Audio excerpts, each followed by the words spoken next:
Okay, we're going to begin. Welcome to the American University of Iraq Suleimania. Election season is in full swing across Iraq's federal provinces, from Baghdad and Yemen, and right down the road in Kirkuk. Candidates are preparing for the upcoming provincial elections scheduled for December 18th.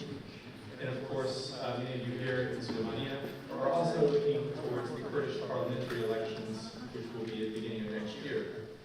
As for the provincial elections, it's been about 10 years since the last vote. And because of this, there's a lot of uncertainty about how they will turn out, and who will emerge victorious, and how this will shape national and local politics. And perhaps more importantly, for many of the university students in this room, whether you're from AUIS or from the University of Suleimania or elsewhere, you're probably wondering whether these elections will matter in tangible ways to your lives. For this reason, we were very delighted that our colleague, Mr. Sajjad Jihad, agreed to write a report on the upcoming provincial elections, which was just published yesterday. The report, which is entitled Iraq's Provincial Elections, Electoral Dynamics and Political Implications, can be found on the IRIS website, which is auis.edu.krd/IRIS. And of course, during this event, Mr. Sajjad will have the opportunity to explain some of his key points. So today, I'm going to go ahead and introduce our panelists. We have with us Ms. Thais Al-Quderi, who is a researcher in the Department of Politics and International Studies at the University of Cambridge. Welcome, Thais. We have Mr. Jawed Habibi, who is Senior Electoral Advisor at the United Nations Assistance Mission in Iraq.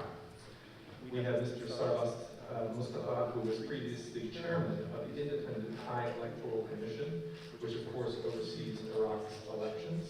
And we have Mr. Sajjad, who I mentioned, who is a fellow at the Century Foundation and a senior fellow at IRIS. Again, a quick housekeeping note. We have translation headsets available for those who need it. Mr. Stardust will speak in Kurdish, and the other panelists will speak in English. The channels are posted above, but please feel free to ask my colleagues for help if you need it. As for the format, we'll start with a few brief questions up here, and then we'll open the floor for questions from the audience.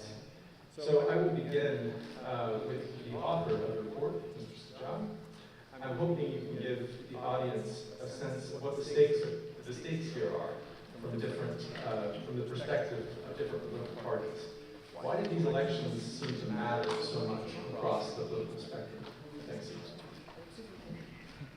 Thanks, sir. Good morning to everybody. So I think that's a leading question. You forget that, we forget this. But I don't know if you asked the audience here, how do you actually plan to vote in the elections? I would bet if you want me hands would be raised. So the elections matter to the political system, they matter to political elites, but I don't think they're a tremendous priority for most people. I'm going to phrase it this way. I think for most young people, there's a lot of apathy. I doubt there will be a high turnout, and I doubt people think these elections will be consequential. Of course, the flip side is they will be consequential, because if you don't show up to vote, then the party loyalists will show up, they will elect members of the provincial councils, they will eventually bring in a new governor, and that has a tremendous impact. The delivery of services is usually done by local government. It's not delivered by that, it's delivered at the local level. So, when you're concerned about education or health or water delivery, for example, all of these are provided by local governments. So they're the first point of contact. And if we have issues with how these services are delivered, then the first point of change should be voting out a governor or provincial council members and then hoping that there will be new and better local government. If people are not going to turn out to vote, then obviously the loyalists, which party will show up. When we say there's 25-30% voter turnout, those 25-30% are the people who are partisans or loyalists, who are being rewarded for their votes, who are benefiting from the current political system. And everybody else who doesn't bother to show up is essentially handing these positions and these posts to these parties on the plate. So, to answer your question in brief, these elections matter in terms of the political system, how it operates, in terms of who controls what. They may not matter to most people. People believe they don't matter to them. But in reality, there is, I think, a lot of importance to the elections. In Kirkuk, I don't think we've ever had local elections, so this will be the first time. So I think that has tremendous importance. Basra, for example, populations increased a lot. There's a lot of resources that are at stake. Most of the country's oil is produced in Basra, so control of local government there is tremendously important. But that is witnessed in protests many times. The current governor is unelected, the mayor is also from Karakoum. So people want to see more accountability, and I think the purpose of elections is to introduce them. Unfortunately, if not a lot of people are showing up, then that makes that job much more difficult. So, in the general view of the population, elections are important. For the political parties, the elections are extremely important. This is an opportunity to retake some positions like the governor, for example, like the provincial council members.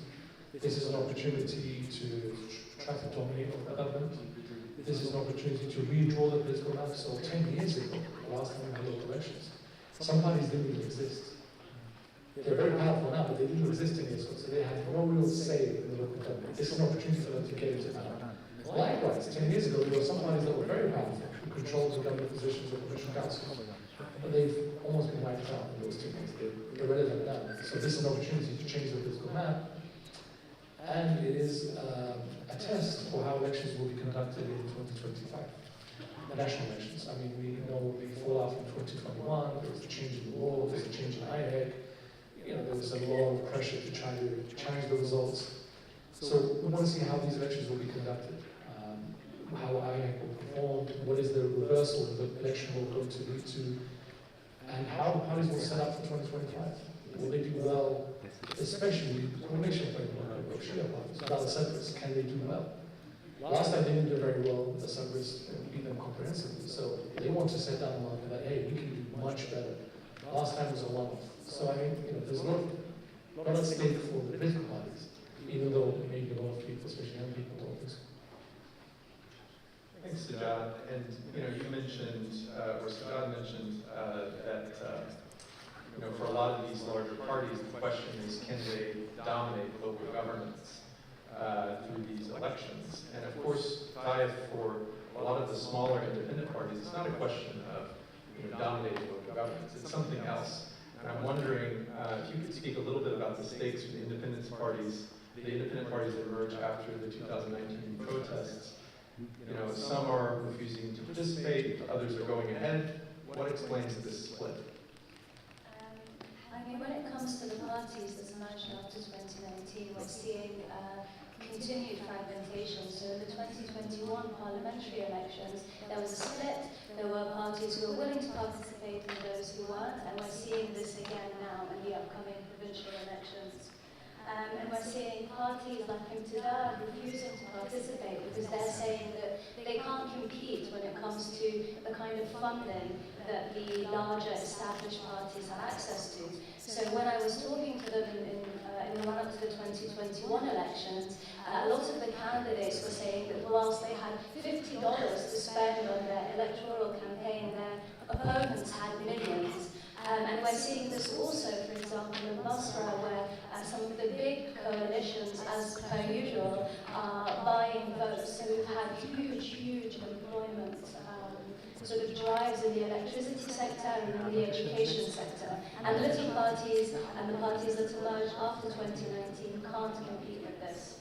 And the second issue is related to security. So the fact that these smaller parties are likely to be subjected to sort of danger if they run really limits who's willing to run in these elections in the first place. On the other hand, we have a big alliance of independent or alternative parties, let's say, who didn't run in 2021. So we have, for example, Beit al-Watani, the Iraq Communist Party, Here to Take My Rights, who did run in 2021, who formed a big alliance and are running on a united platform this time around. And the issue, or what this indicates, is that there's this continuation of the fragmentation fragmentation of these new parties that emerged after 2021. And the reasons for this, the reason that they've lost coherence is one, due to accusations of corruption, and two, because what we've seen happen really quickly is that these parties have become the fiefdoms of a few strong men, which is the case with all the established parties, and therefore they've lost the audience that they had before. And on the one hand, this is not good, because there isn't one coherent alliance that can gather all the votes. But on the other, perhaps in the long term, it means that there'll be a number of sort of civic parties that people can vote for, and it will bring sort of variety into the political system. And I'm wondering if you could also, there's been reports of suppression tactics targeting independent candidates, these kind of, sort of vague accusations of disrupting public morals. Could you speak a bit more about that and how that's playing in here? Yeah, I mean, if we talk about who's running and who's not running in the upcoming elections, then we have to talk about this massive crackdown that we've seen. And what's really been happening is that the sort of established parties and political elites have been using judicial tactics. So picking up people on charges, really vague charges of disrupting public morals or issuing arrest warrants against a lot of the independent candidates that are running at the provincial elections. Some of those warrants are new, some of them are pre-existing. They come from when they were already participating in sort of protests in 2018 and 2019. So again, this compromises the fairness of the electoral environment.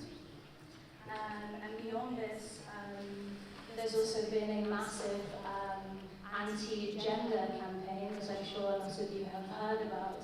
And the issue is that it emerged very conveniently in the run-up to the provincial elections as a means of pushing a socially conservative narrative and sort of winning votes for the bigger parties and suppressing independent voices who are critical of the establishment parties and who might sort of consider running as independents in the provincial elections. Thank you, Tayyip.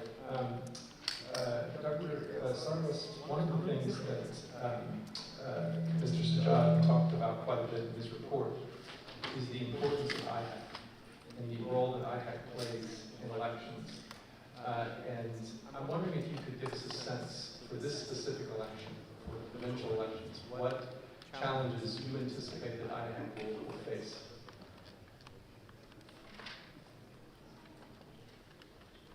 Well, spas Perez, spas Zanko Yeniki Slimani, spas Khushbu Kuchukuri Career.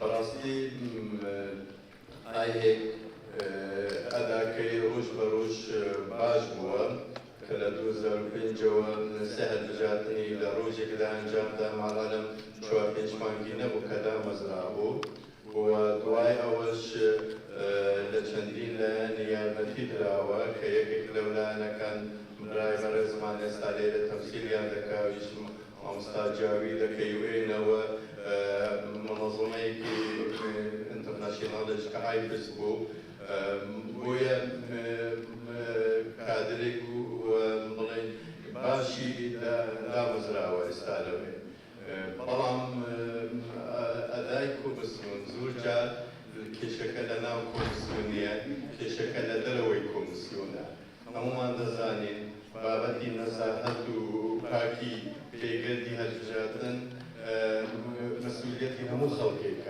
وهالجاتن ثانية كومسيون بري ودبر لأنك جيب جكالة ثانية أوان ياساك جيب جدكاتن ياساك عيبها به ياساك باشي به أو كاتليرك شيء أمجاري خلقانك هنم باسي كومسيون دكان بلايني سلبي طبعا نازانا أو كالا أصلا لنا وخدي ياساك هي يانش أداي أحزاب سياسي أداي خرابة أداي أحزاب سياسي دولة بداخل تنيال مصلحتك ويان هو الأوانا بالناخك ويانا زور بروان بالديمقراطية دنيا بويا تماشي هالبجات عندكن وشرك أو شرش دبي بدوا هذا الشويك بويا أجل لين بالدواء دبي تشويه كوفسيون بكا دبي تشويه رجعان دم بكا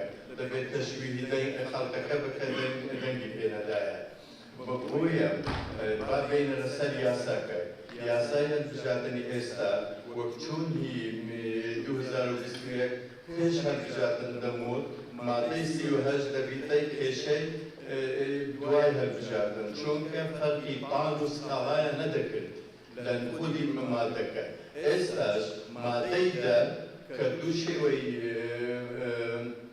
أكاونتين كيان هجماتني دنگا كان هيا هم بدستي وهم إلكتروني ليلة دوشي وي جاية كمن تيكلاي دكم أكيد كشكانيان هادو كان برز دبيتوا خاصة لخودي ما دكم أجل مجال بدي دمري توزي بدي قتل باسي بكم لسر أو مادة ضليت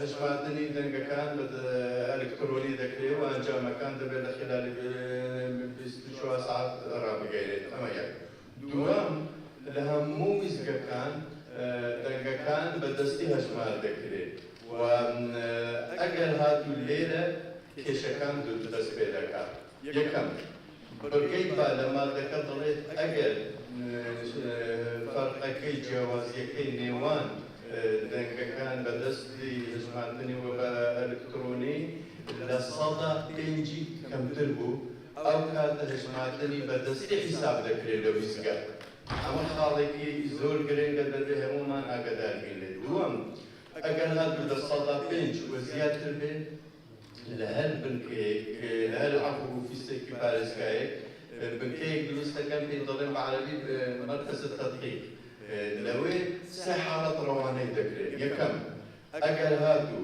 ورجع لصدا بينج وزيادة البين نيوان إلكتروني وبدستي دوام أجل بجهازي RTS أنجامي إلكتروني نجيش لخلال 6 ساعات سيام أجل جوازي نيوان دنجي كوتشال وتا أسواي طي باطل لا الصدى عفوا دي سيل دي زيادة البيع رواني أو ذكرين وبدستي ما ذكرين أما الدنيا دبيت أجلي كهالجامكاني أخيري تأخير دبي وأتا خلق كذا جيدة مربعية كم كاحتمال تشكيك بهمو كروسك كان أما يكم أما بالنسبة ياسا بالنسبة خلق كشتا استخدم وين نما هو بكروسي سياسي العراق أما تشيء دورك نما نكروسي سكوين أواني بجدان من روج زيادة كان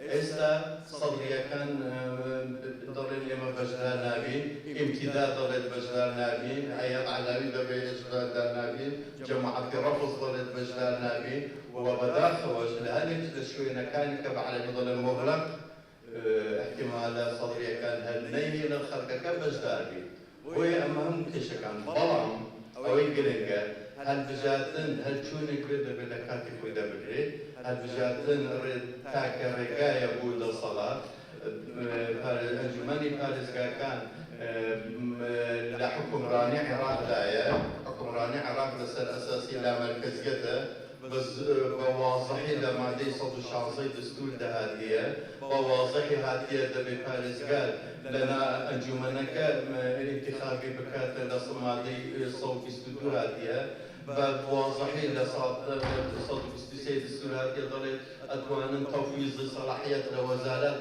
وهمونا كلايا وهي أمام كهالبجاتنا كريت تشويهي حكمراني العراق وهي بهالشيء أو هالبجاتنا كرينجا وذبي لكاتي كويداكي وكرينجا كي دوي مهم تلي شوي خلقك بجدال بيتن تابتواني بدن كفك. Thank you, Dr. Sarvast. Sarvast is, as maybe some of you know, an authority in this area and writes extensively on electoral dynamics and is worth also engaging with some of his work. I want to turn to Mr. Jalil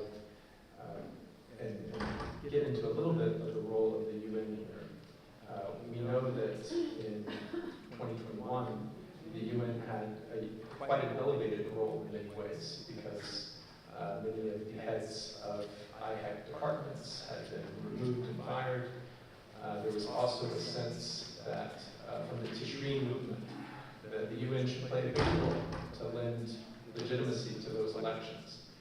Fast forwarding to today, there's not quite as much of a sense that the UN has this elevated role in these provincial elections. And so could you speak to that a bit? Thank you so much, Dr. It's a pleasure being here and see you discuss the electoral matters, especially the upcoming provincial council election in academic context. Yeah, we've been always discussing it in political context and technical context. We're very happy to see it in academic context discussed.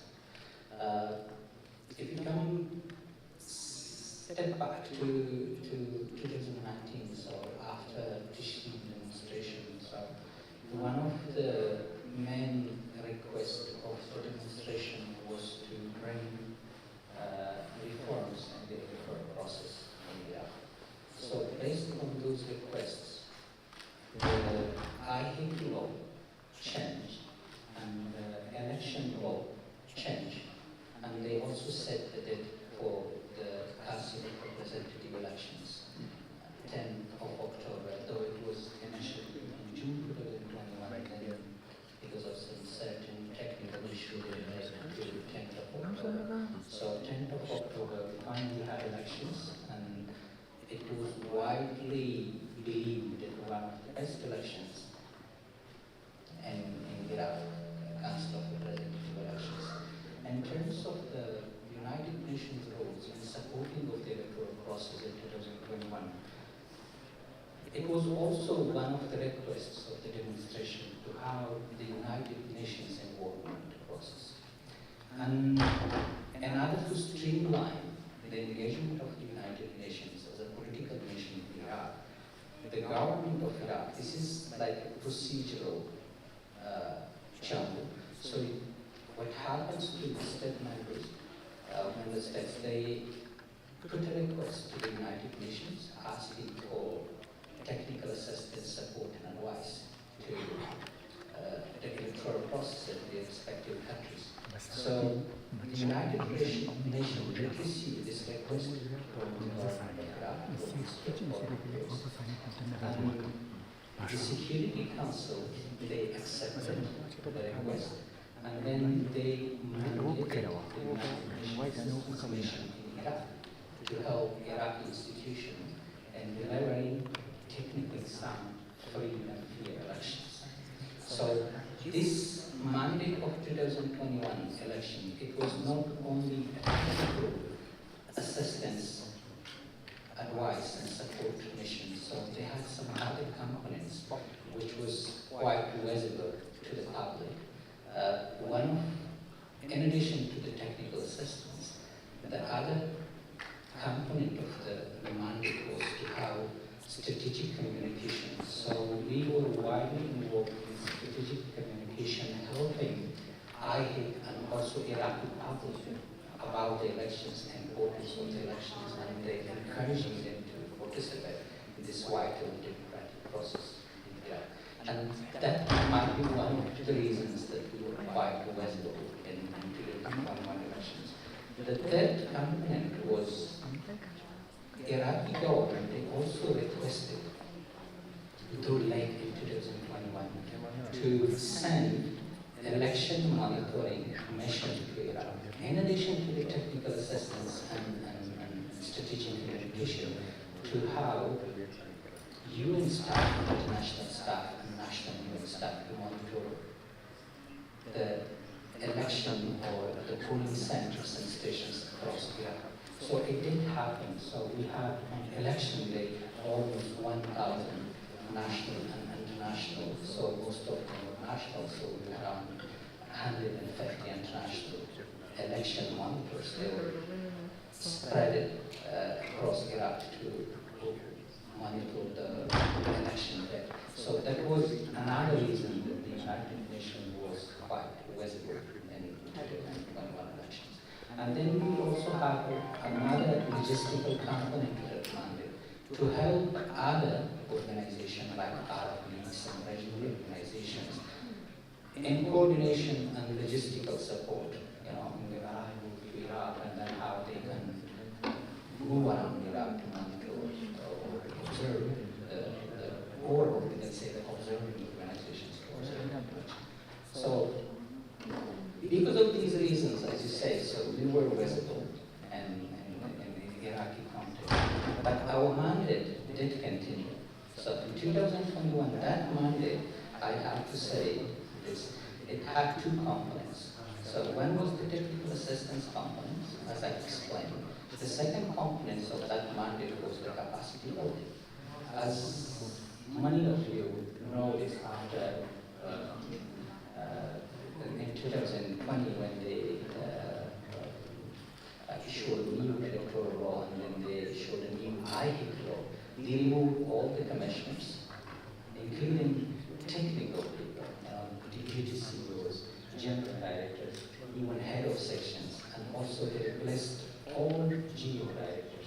So IHIC was like almost, they removed the leadership, and those who had institutional memory from 2005 to 2018, they had 4 or 5 elections. So they removed them, and IHIC did need, expanded technical assistance. And in order to respond to that, I had expanded mandate, expanded technical assistance, and we helped IHIC shoulder to shoulder, and we engaged directly with our counterparts at IHIC. And finally, we delivered successfully, I have to say, the CR 2021 elections. And after that, in 2020, we did implement our capacity building component of that mandate. So we worked with them in 2021 for the preparation, and then we did the capacity building component of our mandate in 2021 and 2023. So this helped to be able to prepare for the election, relying mostly on their own capacities. So we do have the mandate for 2023. So as most of you know, UNAMI mandate is renewed every year in May. So in May 2023, the mandate for UNAMI renewed, and what's related to the election support, it did mention that UNAMI have to provide support, advice, and technical assistance to Iraqi institutions, relevant institutions, Independent High Electoral Commission, and preparing and implementation of free and fair provincial council. It named it, the mandate of Security Council named it provincial council election and Kurdistan parliamentary elections. The one is scheduled for 18th of December, and the second one is scheduled for 25th of February. So it means that we are engaged with IHIC, but not at the level we were in 2021. So on daily basis, we are providing support, advice, and assistance to IHIC in preparations of the operations, in legal front, in communications, in CIT, in technical part of the process to support IHIC, and it continues. Thank you. And before we open up to the audience, I'm wondering, Mr. John, since a lot of the comments here have been about IHIC, if you could draw a little bit from your report to give some context for also some of the political dynamics that some of us alluded to, but it'd be nice if you could get a bit more specificity around that. So in 2021 elections, IHIC was mandated to run the elections essentially by the judiciary. So the audience members or staff of IHIC were judges. They didn't have election experience, but it was believed that they were going to be more independent than direct party nominees. So the way IHIC commissions voted it is in Parliament. the format that used to occur in the past was that parties would just nominate different commissioners and then there would be a voting on, similar to how you vote in ministers and cabinet. So you can imagine a commissioner is going to essentially be loyal to the party. The 2018 elections, there was a lot of complaints about how much irregularities, let's say, were in the elections and we supposed recounts. We had incidents where there's ballot boxes that were burned, if you guys remember, in summer 2018. There's a lot of issues with those elections. So after the issuing protests and resignation of the Ahmed government, there was a push to ensure the elections were more transparent, let's say, and had less political interference. And so the judiciary stepped in because there was really nobody else that you could sort of try to find minimum political links with in terms of the Iraqi state. The judiciary is supposed to be the last sort of bastion of political independence. And the results of 2021, I mean, everybody here accepts that the results were a surprise, but also that the elections were pretty well organized, despite IHEC not being sort of having that institutional memories, as Jawad was saying, despite the judges not, tremendous amount of expertise dealing with elections, but they did a good job. And I think the parties wanted to change that around. It doesn't suit them. They want party loyalists, they want people they can call that will act on their behalf to change results, to change certain things around if they don't have to. The previous IHEC, or the current IHEC, is pretty firm in the face of these political parties, trying to prevent them from intervening. And that's led to the previous head of IHEC resigning. Ali Jalil Adnan resigned, I think, in April because of political pressure. He believed that it was just too much and he needed to sort of step back and he removed himself from the IHEC. I think the mandate of IHEC is being extended just so that they can get through these elections, but I'm pretty sure next year we will see a new board of commissioners and it will be the same method of electing that was in the past. In Parliament, each party will propose a candidate for the board of commissioners. There'll be a deal behind the scenes, there'll be a vote. It will look like as if it's sort of very democratic, but in fact it's all a deal done behind the scenes. And there'll be a new board of commissioners who will identify that they are loyal to one or other party, and then that sets the scene for the 2025 elections. So I think they can afford, the politically can afford to let these elections go, to just keep the existing IHEC, to just sort of manage the outcome. But definitely for the national elections in 2025, I think the IHEC will change. Or instead of changing the election law, I think there'll be a change in some of the senior staff and definitely the commissioners, absolutely. Thank you, Sajjad. So I'm going to go ahead and open it up to the floor. We are quite strict about one thing, which is each person who asks a question has one question. And you have about 30 seconds, all right? This is not, I'm not actually looking at a timer, but I have a basic sense of what 30 seconds feels like. And so once you go over that, we will ask you to cease speaking. And we do, as best we can, try and give opportunities for our students, AUIS and University Student Life students, to have kind of first priority. So for those of you who are not in that category, we'll try and get to you. But just know that we do have a bit of a student bias here. Go ahead.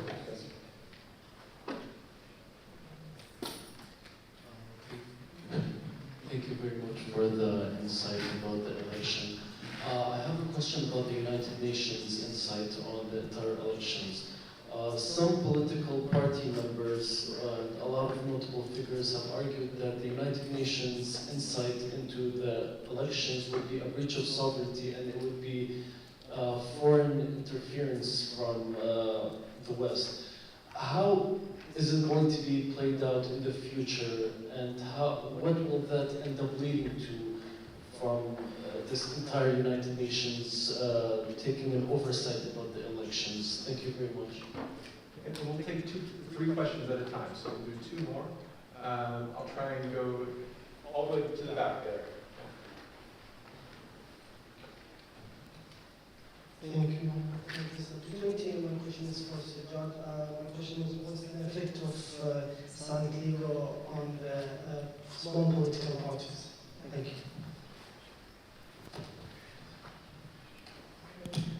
You there, yes.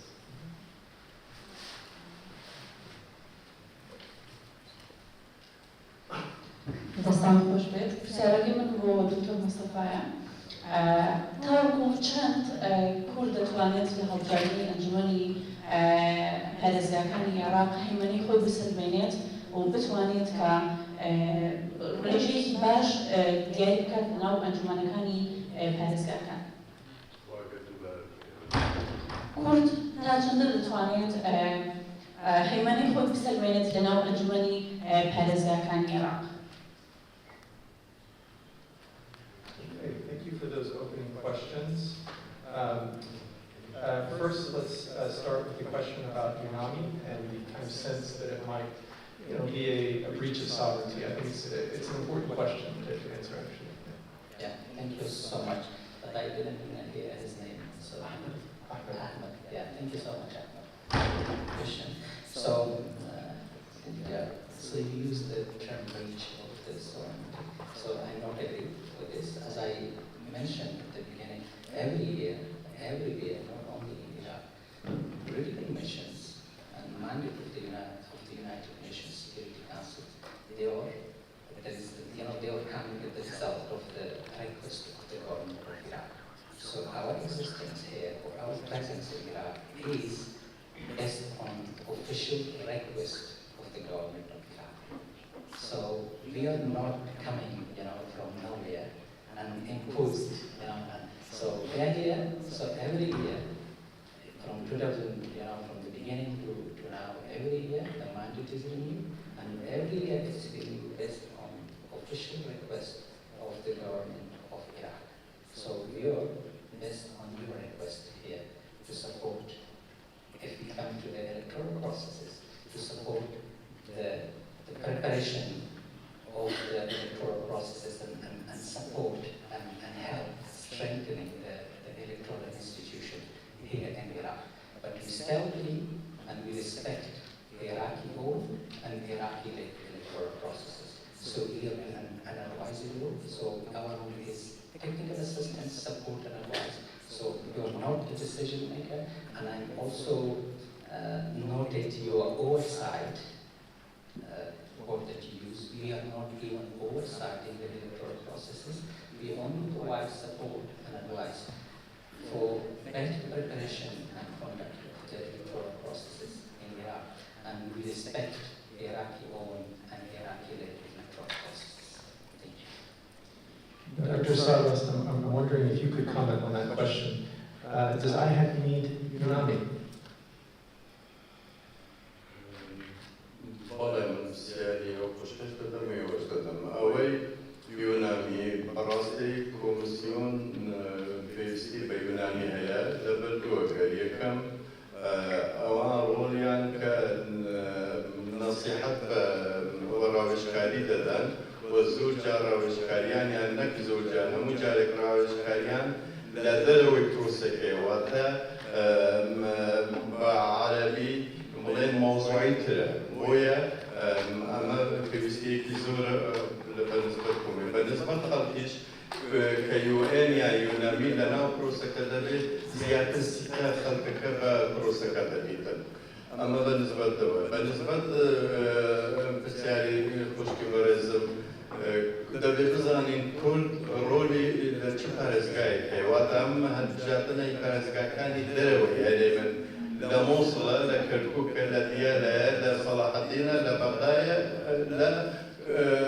لواسطة لكركوك موصل أو مهمة لكركوك ذبيت مرقمي قلم هم كان عقدالا أو إيش أويا همو هالجاتني لدوزار وين جوا ينجمني وين رامي يبارزكا كان بي كل نيوي مقاعد ودنقا كان بلو زيادة بلدوا بلان حكمراني كركوك سي شريحي جاجيالي دبير هاو بجبي نابت حكمراني لانك يعني بزولي دسر خلقي دي كبير فنسبة بغداد وكود دسر كوداي فيلي كود او دكا بلان لهيش اويان او شانسان نبردوا لما وصل كل صداسي وفينجي دنگا كيان بهمو كردكا ليش أقل كرد بتوانن هيك وياك رابن أتوانن بتوانن زانن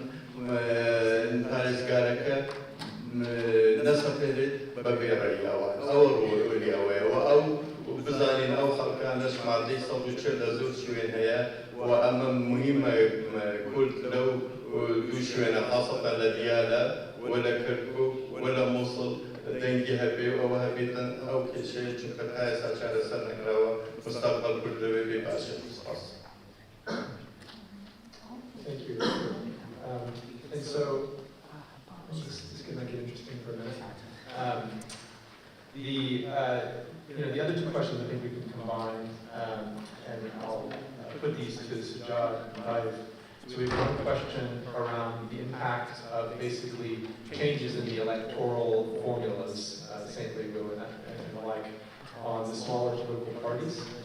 And then we also have this question around the significance of the provincial elections for Kurdish parties and the extent to which these elections can be an opportunity for those parties to have influence in different ways.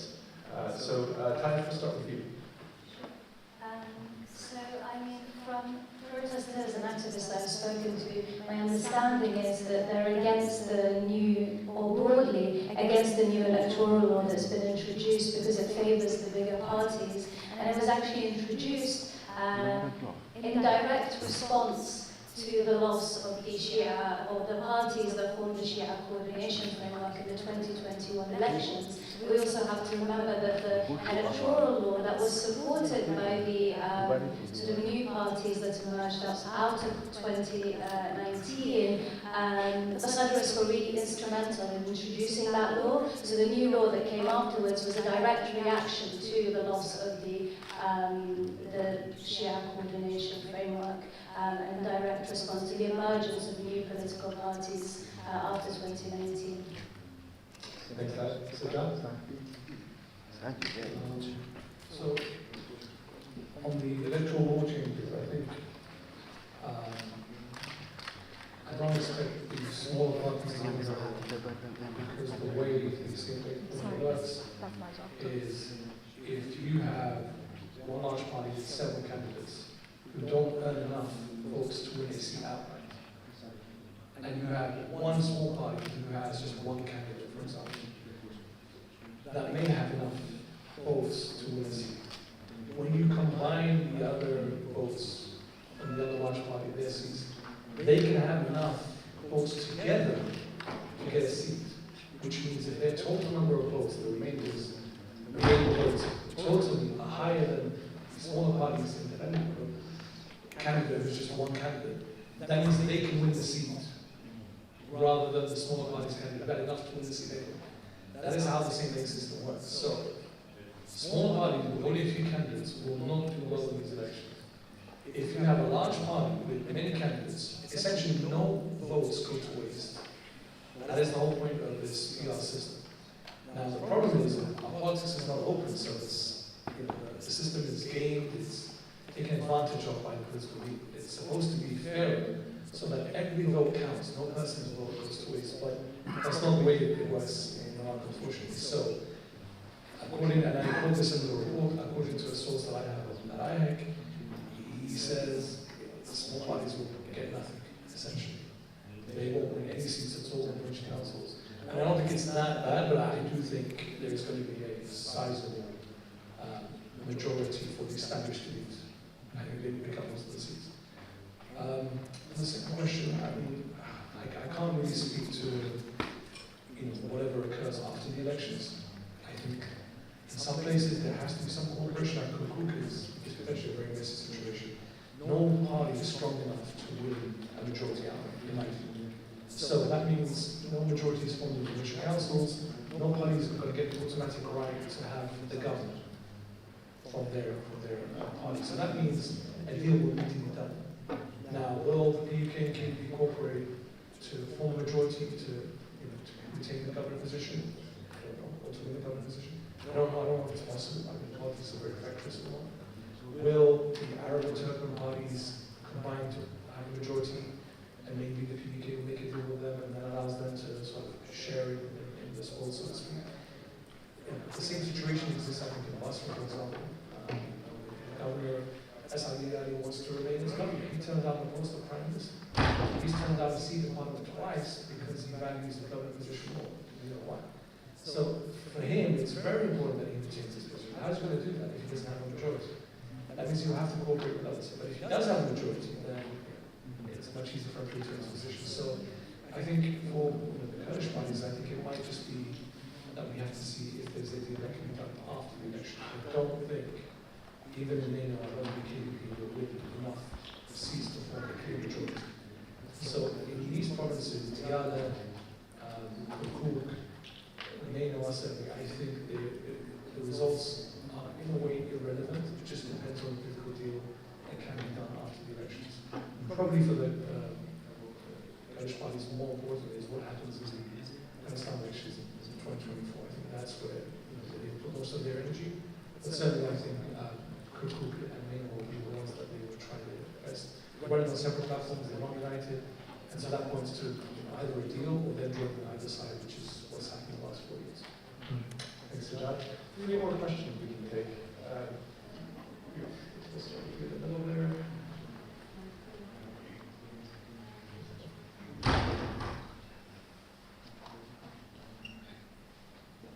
I'm Kate Tambash.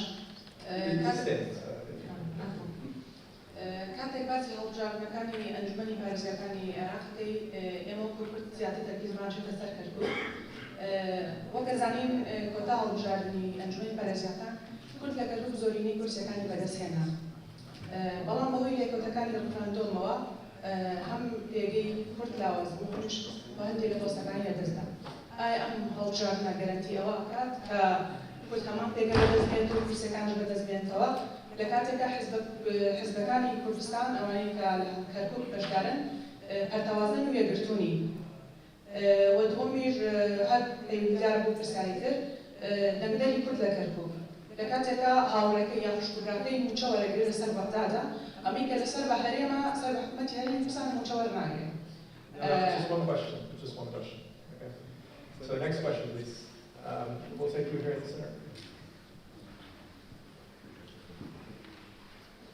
زۆر سپاس من ڕۆژم سلێمانی پرسیارەکەم ڕاستەخۆ بۆ کاک دکتۆر سەربەستە قسەیەک هەیە کە ئاڵێ گرنگ نییە چۆن هەڵبژاردنەکرێت کێ دەگەدەن گرنگ ئەو کەسەیە کە هەژماریەکە ئێمە پێشگریماریەکمان نییە کە کۆمیسیۆن هەژماریەکانەکە بەڵام کێشەژێراوێت کۆمیسیۆنێکی پێگاتوە لە هاوڵاتی عێراقی پێگاتوە هاوڵاتیەکانیش دابەشبوون لەسەر حیزبەکان هەمان کێشەمان هەیە ئەوەی کە دەرگای فیدراڵی بەحساب دامەزراوێتی سەر بەخۆی باڵاترین دامەزراوەی عێراقا بەڵام بۆ تەسبی حساباتی سیاسی بەکارێ هەمان کێشەژێر کۆمیسیۆنە لاواسیە ئێمە کێشەکەمان ئەوەیە کە متمانەمان نەماوە بە دامەزراوەکانی حکوومەت من هەموو کۆمیسیۆنیش ئەو کێشەیە چۆن هەوڵی چارەسەرکردنی دراوە ئەتوانرێ بۆ گرنگچیە بدرێ بە هاوڵاتیان کە ئەم جارە وەجارەکانی تر نابێ و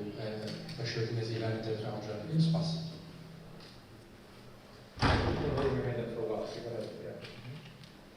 Hello, my name is Jia. I'm from University of Suleimania, and my question is, do you think that there will be fair and free election process without UNAMI mandate in Iraq on the electoral process? Thank you. Okay. Let's go with these. So I might change the order of these a bit. Mr. Sarvis, I'm wondering if you can get to this question of monitoring vote counting. And I'd like to change the, I want to add a sort of side question to this, because we know that here in the Kurdistan region, in Suleimania and Erbil, there are often concerns that because we have these two big powerful parties, that actually there's a lot of manipulation that goes on. At least there are concerns about it. Now that IHEC is going to conduct the Kurdish parliamentary elections, I'm wondering if you could speak both to the provincial election dynamic and to the Kurdish parliamentary election dynamic in reference to this question about overseeing vote counts and the confidence that people have in that. Go ahead, sir. Modest as یەکێک لە خاڵە هەرە کێشەی لەسەر بوونێوانی دوو پارتی سەرەکی لە کوردستان کێشەی بەڕێوەبردننی هەڵبژاردن و کێشەی ئەکاونتکردنی دەنگەکان. هەردوو کێشەکە بە تەسەوری من ئێستا چارەسەر کرایە کە کۆمسیۆنی ماڵای سەربەخوێ هەڵبژاردنەکان لە عێراقا ئەو هەڵبژاردنەی داهاتوو بەڕێوە دەبا و هەڵبژاردنی دەنگەکانیش بە ئەجهزەی ئەلکترۆنی لەگەڵ دەنگی ئەوەی کە ئیشارەتم پێدا بۆیە ئەمە خاڵێ بکەن. خاڵی دیکەش هەیە کە لەسەر کۆتای پێکهاتەکانە کێشەکە لەسەر ئەوەیە و لەسەر کە کوردستان ئایا یەک باز نەبێ یان چوار باز نەبێ. ئەوەی چوار باز نەبێ ئیتیفاقیان بەینی خۆیان لەسەر کردیە مایە ئەوەی پێکهاتەکات. کێشەی سەرەکی لێرە مایە چەندانێک هەیە لە بەرامبەر دادگای فدرالی لە سەی مانگی داهاتوو بڕیار لێ دەدرێت ئەو بڕیارە چارەنووسی هەڵبژاردننی داهاتوو دەست نیشان دەکاتن. بەنسبەت پرسیاری ئەو بەڕێزە هەڵبژاردن لە عێراق کۆمسیۆنی ماڵای سەربەخوێ هەڵبژاردنەکان بەڕێوە دەبات و لە دستورە و لە قانونە لە دستورە لە مادەی سەوت و لە قانونی خوێنشی سیوەکی 2019 هاتیەکە سەربەخۆیە. بەڵام ئەوەی لە سەربەخۆیەکە گرنگتر ئەوەیە دەبێ میهەنی بێ، دەبێ شەفاف بێ، دەبێ بڵێن خدمەکە پێشکەش بکات. لە ڕووی خدمەکە هەموو هەڵبژاردننی بەڕێوەبردیە. ئەمە لە ڕووی شەفافیەت بەڕاستی دادوەرە بەڕێزەکان پێویستیان بەوەیە زیاتر کراوە بن لەگەڵ ئنجیۆکان، لەگەڵ حزبەکان، لەگەڵ میدیا. ئەمەی دیکە دەبینیتن ئایا خەڵکەکە چەند بڕوای بەوە هەیە ئەوە مهمە دەبێت خەڵک چاودێریەکی چڕ و پر لەسەر ئەو هەڵبژاردنە بکات چونکە بە تەسەوری من هەڵبژاردننی عێراق هەرچێ بەڕێوە لە یاساکەدا و لە پرۆسیجەرەکەدا ئەو ئیجراعاندا نە ئەوەندە چڕن ئەمن مۆنیتەرینگی هەڵبژاردن لە ئەمریکا و لە رووسیا و لە زۆر وڵاتی دیکە ئەوەی لە عێراق هەیە هیچ شوێنێکی دیکە نییە. بەڵام کێشەکە سیقە لە پرۆسەی سیاسی نییە واتە کێشەکە هەر دەبینیتن تا کێشە ئەو سیقە لە هەلی سیاسیەکان نەگەڕێننەوە ناتوانین لە کۆمسیۆن و لە هەڵبژاردنش بەکاربێنینەوە. I'm wondering if we can also open this, because I think this question of vote counting is really important, and the kind of issues of trust, which connects to our third question from, I think it's Gia, right? Just this sense of, is what's happening really fair? Is this an election that we can count on? And I'm wondering, Taif, if in your conversations with the opposition parties, if there's a kind of ongoing calculation that's being made as people look at this process and kind of think, should I support this or not? How do you read that? Yeah. I think there's huge disenfranchisement when it comes to the voting and electoral process. And for me and the people that I sort of speak to, this doesn't necessarily come from a lack of trust in vote counting. It comes from a disenfranchisement with the political process itself. And even the parties who emerged after 2019, as I said previously, they've really lost their support base due to corruption, due to internal coherence, due to the kind of deals that they've had to do once they've entered an ethno-sectarian political system, having run on civic sort of platforms and then having to deal with the realities of being in parliament. And I think that really the party that has suffered most and that has shown the weakness or the futility of the civic parties in front of the established ethno-sectarian parties has been Imtidad, because it's one of the only civic parties that decided to run in the 2021 elections, and it has completely fragmented. So for me, the reason that activists and young people aren't voting is not necessarily because of IHEC or because UNAMI is involved, it's because of the political system itself that's not giving them what they want, and it's not representing them in the way that they think they should be represented. Thanks, Todd. I think that's an important perspective. And Sajjad, I'm wondering, the question that we had here was about Kirkuk. And maybe if we could broaden it a bit to this disputed territories, because there is a sense that these elections, these provincial elections, are quite important across the disputed territories. Ninawan, Kirkuk, Tuskulatu, Diyala. Why is that? Why in the disputed territories do we see this sort of sense of high stakes? And so I would dispute that. You would dispute that? I would. So I'll give you an example. Let's say Basra, Asara and Haq lose the elections completely, get nothing. Will we see Asara and Haq disappear from Basra? Will their security disappear? Will the presence? Will it change?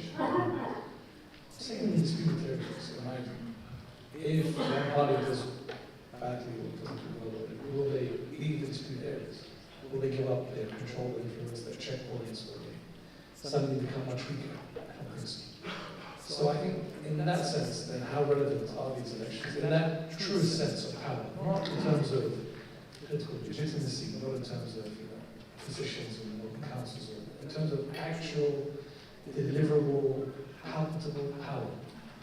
How relevant are the elections going to be? In my sense, I don't think it's going to be that much of a game changer. It is about the political deals that are done behind the scenes. It's about how much physical power you can deploy on the streets. So I can even make it more limited. Imagine if in the next national elections, the PUK gets no MPs here in the city. No. Is the KDP going to take over the Sudi province? Is that going to happen?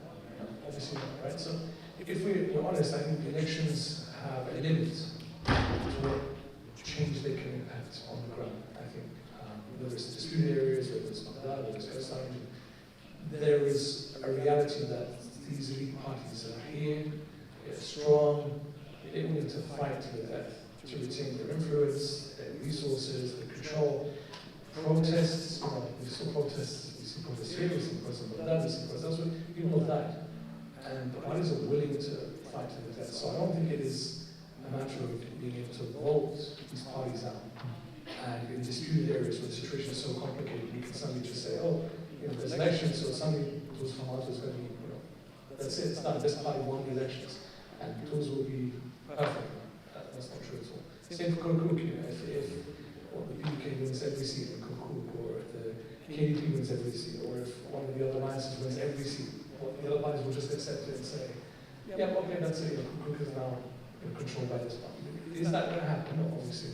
So a quick add-on here, could you speak also to these provinces in the south that have had Sadrist governors and the kind of questions that people have around to what degree this will impact Sadrist role in these provinces?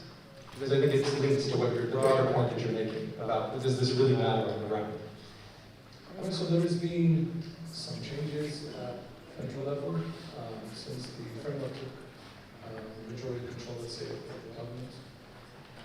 There have been some changes, but they haven't targeted the Sadrists per se. Most of the Sadrist director generals have retained their positions. The governor in Najaf is known to be sort of backed by the Sadrists. He hasn't been replaced despite his performance being very questionable. So I think up until now, the framework has been careful not to sort of go after the Sadrists. I would say after the elections, the Sadrists would have no cause to fight back if the governments change. If the governor of Najaf changes, because there's a provincial council and there's elections and the provincial council now is empowered to change the government, I don't think the Sadrists can complain. And I think that is a natural effect of not participating in the elections or giving up your right to be involved in that sense. So I think by sort of design, I think boycott is going to lead to changes at the local government level. The Sadrists will lose key positions, not just governors, not just sort of head of local services territory, even security positions. I think they will change. I don't think the Sadrists can do much about it. This is their choice not taking part. But at the same time, I don't think the framework is going to make a huge effort to sort of go after the Sadrists. The bigger fight is in the 2025 elections. I don't think it's now worth it to sort of agitate the Sadrists too much to give them a cause to disrupt the elections. So I think instead it will just be changes that are naturally the result of the election process. Thanks, Sajad. So I'm going to take just one more question. Yeah, go ahead.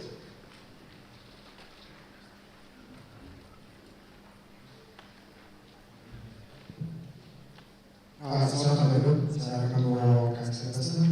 Butcher Araka, Bishop Zobikat, Ajalaya Janakan, Jiyan Sakakio, Nakushur, Muna Shabi, Navara, Saluza Shushu, Pobre Kishi, Kurush, Saluza, Saluza Church, Sunushan, and the answer of the Pushan.